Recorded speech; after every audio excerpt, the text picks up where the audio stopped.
On a performance engine such as this BMW N54, there's so many upgrades that you can do to squeeze the most power out of your vehicle. In today's video, we'll be diving into one of the most popular upgrades that enthusiasts do to their own vehicles, and it's going to be none other than the open air cone intakes, otherwise known as cold air intakes. So we'll discuss the positives, the negatives, and what you should look out for if you decide to install a set on your vehicle. So we recently just purchased this BMW 335i E93 convertible, and we're going to be restoring it for the channel and bringing it back to spec. And for those of you who know, the N54 is an inline-6 twin turbocharged engine. And as you guys can see, my 335i already has a set of BMS dual cone air intakes pre-installed. Now these are an extremely popular upgrade to do to chase more power, as well as this upgraded blow-off valve that you see right here, but we'll get into that in a separate video. But for now, let's go ahead and dive into the details of these types of air intakes. This vehicle is twin turbocharged from the factory. As you can see, the turbochargers are going to be hidden right down underneath here. And the primary method which these turbos are allowed to breathe are going to be these air intakes. And now these were already pre-installed on the vehicle, and you might be asking, why is my engine bay so dirty? Well, I purposely left it this way to add dramatic effect, but also to explain some of the maintenance that's required when you install these types of air intakes. So the first air intake is actually going to route to the rear of the engine, while the front one is going to route right up here up top where the charge pipe is located. And so every time you basically rev your vehicle's engines, both of these cone air intakes are sucking in air and supplying it straight to your drivetrain. And so from the get-go, you can see we have this air snorkel located right here, and as you're driving, the air is going to funnel through directly onto the air intakes, and that's what's mainly going to supply these with cool condensed air. And so this is where the dual cone air intake actually shines, because of the surface area. It's allowed to suck in a massive amount of air compared to a factory air box. And since these are a circular or spherical design, they're going to simply allow in more air. But where this can start to be a negative is due to the heat soak from the engine bay. Most BMW owners wonder, why does BMW use so much plastic?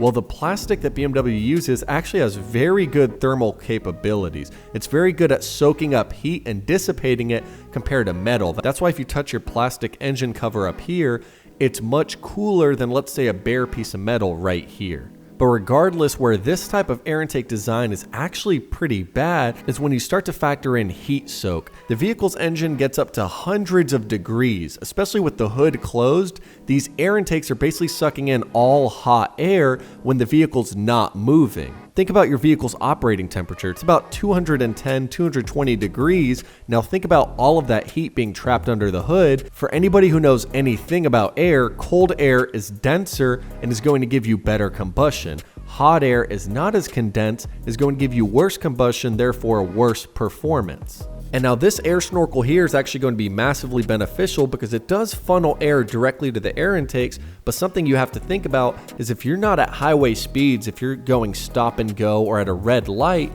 there's not going to be air necessarily being drawn in through that snorkel as much as it would be if it was a stock system fully enclosed.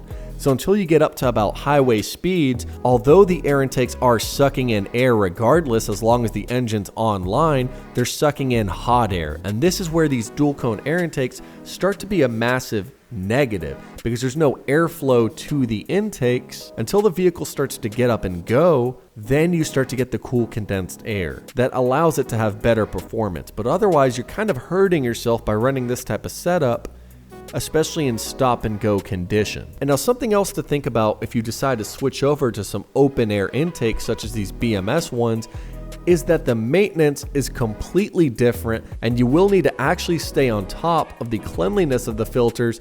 Otherwise, you'll have dirt buildup, such as I do on these ones here. And now we'll be making a separate video on how to clean cone air intakes such as these ones, but as you can see, there's no two ways about it. There's going to be dirt buildup in between the mesh liner. You're going to start to notice debris that would otherwise just float around your engine bay is going to be sucked in to the air intakes because they're open air. So as long as the engine's online, they're technically always sucking in air. And that's going to mean that regular dirt and debris that would otherwise not pose a threat is going to get stuck and trapped on the outside of the air filters. And what this is going to do is actually clog up the airflow And over time, if you're not cleaning these filters properly, you're actually going to hurt engine performance. Additionally, God forbid you have a tear on one of these filters that you don't notice, you may accidentally let debris, dirt, or contaminants go inside of the engine or turbocharging internals, and that could just cause a ton of damage to the engine and a high maintenance bill. So if you're thinking about switching to an open air system such as these ones, you need to be sure that you actually know what to look for when it comes to maintaining your air filter. As you can see, these air filters have slight bends and kinks on them, which for the most part are fine and can be straightened out with your finger. But what you need to look for every oil change or every time you really pop the hood is tears or dirt or any other contaminants. You're going to need to keep a keen eye on these filters to make sure that you're getting optimum performance.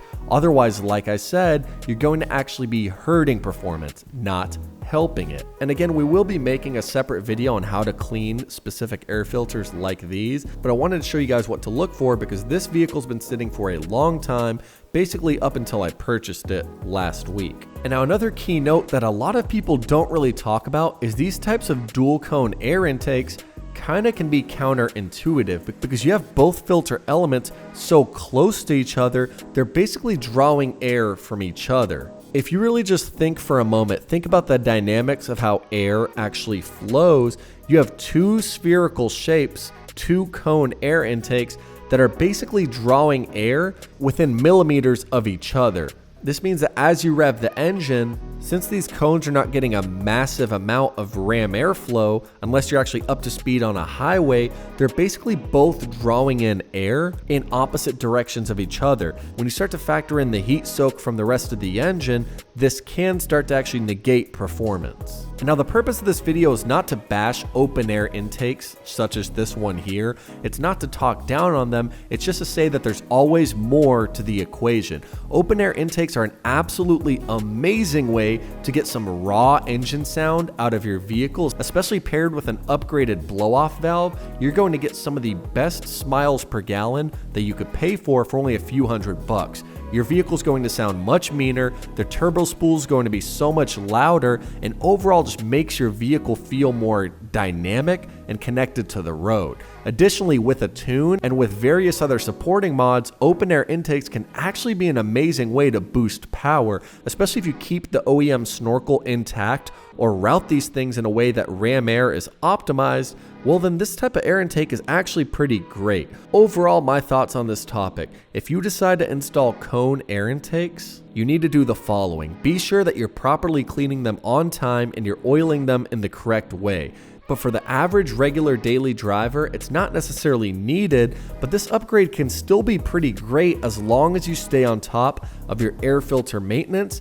And if you can find a way to optimize the ram airflow, well then even better. Overall, I give this upgrade a thumbs up. I think it's a cheap and easy way to make your engine sound much more aggressive and really give you that smiling factor every time the turbo spools up or every time you hit the gas. Hearing the whoosh of the air is absolutely unmatched. But the only thing that I would say is that you need to stay on top of the maintenance. And if not, if you live in a very hot climate, then this upgrade can actually do the opposite and end up hurting your performance. But I'd like to hear what you guys have to think. Please leave your comments down below. What's your experience with open air intakes? I'd love to hear, and I hope that this video is informational for at least some of you.